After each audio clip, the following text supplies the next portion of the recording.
हे राम, ये मटके का पानी है या चूल्हे पर गरम किया हुआ पानी? क्या हुआ माँ जी? भला कब से ये मटके का पानी इतना गर्म होने लग गया? इस पानी को पीते ही मेरा तो गला ही जल गया। आप तो गर्मी देख ही रही है ना, कितनी हो रही है। ठंड में तो हम लोग जैसे तैसे करके रह लिए, लेकिन इस गर्मी में गुजारा करना बहुत मुश्किल है। मुझे ठंडा पानी पीना है। तुम लोग जाकर नदी से ठंडा पानी लेकर आओ, वरना प्यास के मारे मैं तो मर ही जाऊंगी। अपनी सास की बात सुन सेजल और साक्षी मटका लिए अपने गांव में बनी नदी के पास जाते हैं और वहां से पानी भरने लगते हैं। हे भगवान, नदी का पानी कितना गर्म है। सूर्य देवता ने तो इस नदी के पानी को भी नहीं छोड़ा। धूप भी कितनी तेज हो रही है। एक काम करते हैं, थोड़ी देर इस पेड़ की छाया में बैठ जाते हैं। जैसे ही धूप कम होगी हम घर चलेंगे। साक्षी सेजल मटके में पानी भर नदी किनारे लगे बड़े से पेड़ की छाया के नीचे घास के ऊपर बैठ जाती है। इस गर्मी की वजह से यहाँ की हर चीज कितनी गर्म हो गई है, सिर्फ इस घास को छोड़कर। देखो कितनी ठंडी घास है। घास हमेशा ठंडी ही रहती है क्योंकि इसे जमीन के अंदर से पानी मिलता है। पानी से याद आया, बहुत जोरों से प्यास लगी है, थोड़ा सा पानी पी लेती हूँ। सेजल जैसे ही मटके का पानी पीती है, इस मटके का पानी तो बिल्कुल बर्फ जैसा ठंडा हो रहा है। सेजल की बात सुन साक्षी जैसे ही मटके का पानी पीती है, इसका पानी तो सच में ठंडा है, लेकिन इस नदी का पानी तो इतना गर्म है, तो ये पानी ठंडा कैसे हुआ? इस घास की ठंडक की वजह से ठंडा हुआ है, क्योंकि हमने मटका इस ठंडी घास पर रख दिया था। मेरे पास इस मटके के पानी को ठंडा करने की तरकीब है। हम लोग यहाँ से कुछ घास तोड़कर ले जाते हैं। घर जाकर इस मटके को इस घास से ढक देंगे। घास की ठंडक से इसका पानी भी ठंडा बना रहेगा। साक्षी सेजल नदी किनारे से ढेर सारी घास तोड़ती हैं और घर ले जाकर मटके के चारों तरफ घास को लगा देती हैं, जिससे उस मटके का पानी काफी ठंडा होता है। वाह मेरी जुगाड़ू बहू, मटके का पानी तो बिल्कुल बर्फ की तरह ठंडा लग रहा है। मेरी बहुएं हमेशा किसी न किसी जुगाड़ से हमारी परेशानी का हल निकाल ही लेती हैं। दिन बीतने के साथ साथ अब गर्मी का मौसम भी काफी ज्यादा बढ़ चुका था। मैं घर के अंदर बैठी हूँ या किसी चूल्हे के अंदर, कितनी ज्यादा गर्मी है। बाप रे बाप, मोरी मैया, क्या करूँ मैं इस गर्मी का। क्या हुआ माँ जी? और ये क्या, आप तो पसीने से बिल्कुल लथपथ हो चुकी हैं। और नहीं तो क्या बहू, तूने हमारा घर देखा है? ऐसा लगता है हम लोग किसी घर में नहीं, मट्टी के चूल्हे में रह रहे हैं, जो काफी देर से जल रहा हो। कितना भपका है इस घर के अंदर, मेरा तो दम ही घुट रहा है। सबकी हालत गर्मी की वजह से बहुत खराब हो रही थी कि तभी कंचन की नजर घास से लिपटे हुए मटके पर पड़ती है, जिसे देख उसके दिमाग में एक तरकीब आती है। मेरे पास इस गर्मी से बचने की तरकीब है। जिस तरह से तुम दोनों ने घास से इस मटके के गर्म पानी को ठंडा किया, वैसे ही हम घास को लेकर अपने घर की छत के ऊपर अच्छे से बिछा देंगे। फिर सूर्य की गर्म किरणें घर के अंदर गर्माहट नहीं करेंगी और रात में भी हमारा घर ठंडा रहेगा। तुम्हारी तरकीब तो बहुत ही अच्छी है। चलो हम सब मिलकर नदी किनारे जाकर घास इकट्ठा करती हैं। पांचों बहुएं नदी किनारे जाती हैं और ढेर सारी घास इकट्ठा करके अपने घर की छत पर चढ़ती हैं और पूरी छत को घास से ढक देती हैं, जिससे घर के अंदर धीरे धीरे ठंडक होने लगती है। भगवान ने भले ही मुझे पैसे सोना चांदी न दिया हो, लेकिन हीरे जैसी 5 बहुएं दी हैं, जो हमेशा अपने जुगाड़ से कोई ना कोई अच्छा काम करती है।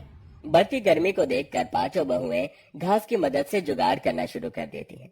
कभी चटाई के नीचे ठंडी घास बिछा देना, तो कभी कपड़े के ऊपर ढेर सारी घास बिछाकर उसे सिलकर ओढ़ लेना, जिससे उनके शरीर को भी ठंडक मिलती। लेकिन दिन पर दिन बढ़ रही गर्मी से उन सब का नुकसान भी बहुत होता है।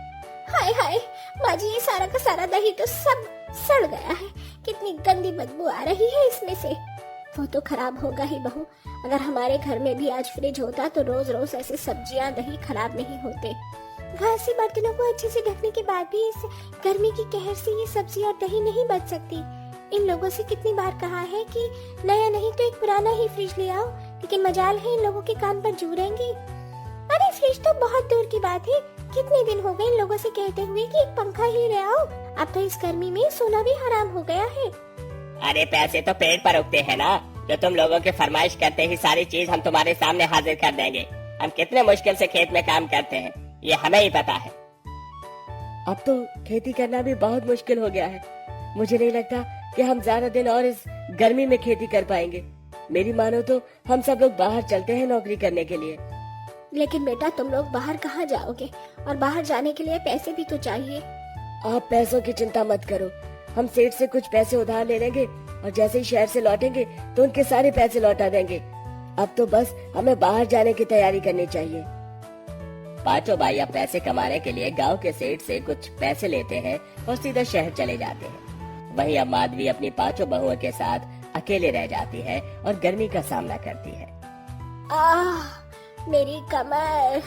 बहू, जब से गर्मी की वजह से कमर पर दाने हुए हैं तब से तो मेरा लेटना बैठना सब कुछ हराम हो गया। अगर आज हमारे घर पर एक पंखा होता तो माँ जी को ऐसे दर्द में ना देखना पड़ता। हमारी तो इतनी भी हैसियत नहीं कि हम पुराना पंखा ही खरीद सके। अगर हम पंखा खरीद नहीं सकते तो नया पंखा बना तो सकते हैं ना? क्या मतलब? हमने अपनी जुगाड़ से घास की मदद से गर्मी से बचने के लिए इतने सारे जुगाड़ किए हैं, तो क्यों ना हम अपने जुगाड़ से अब घास का एक पंखा बनाएं। हम कबाड़ी की दुकान से कुछ पुरानी मशीन, प्लास्टिक का सामान और थोड़ा तार लाकर घास का पंखा बना सकते हैं। तुम्हारी बात सुनकर तो ये सब कुछ मुश्किल लग रहा है, लेकिन हम माजी और गर्मी से बचने के लिए कोशिश तो कर ही सकते हैं ना। कंचन कोमल जाकर कबाड़ी की दुकान से कुछ तार और पुरानी मशीन लेकर आती है। वहीं सेजल और साक्षी प्लास्टिक के टुकड़ों की मदद से पंखे की पत्तियां बनाती है और अब वो आपस में उन्हें जोड़ देती है। साथ ही साथ पायल उस पंखे पर चारों तरफ घास लगा देती है और उसके बाद अब वो पांचों मिलकर अपने घर की छत पर उस घास के बने हुए पंखे को लगा देती है और जैसे ही वो पंखा चालू होता है, मुझे तो यकीन ही नहीं हो रहा है कि मेरी पांचों जुगाड़ों बहुओं ने मिलकर ये घास का पंखा बनाया है। इसके अंदर से कितनी ठंडी हवा आ रही है। अब तो मैं रात को चैन की नींद सोऊंगी। माँ जी, यकीन तो हम पांचों को भी नहीं हो रहा है, लेकिन आखिरकार अब हमारे पास भी पंखा है। अब हम लोग आराम से इस गर्मी में भी रह सकते हैं। पांचों बहुएं और उनकी सास उस घास के पंखे को चलता देख बहुत ज्यादा खुश होती हैं, जिसके बाद अब वो कड़क से कड़क गर्मी में भी अपने घर में आराम से रहते हैं और घास के पंखे की ठंडी ठंडी हवा खाते। ऐसे ही दिन गुजरने लगते हैं और एक दिन, ये देखिए, आज फिर से लस्सी खराब हो गई। मैंने सोचा था आज रात को हम सब लोग ठंडी ठंडी लस्सी पियेंगे, लेकिन इस गर्मी में तो सारी की सारी लस्सी खराब कर दी। इस घास के पंखे की ठंडी हवा से हम तो गर्मी से बच गए, लेकिन ये लस्सी से नहीं बच पाई।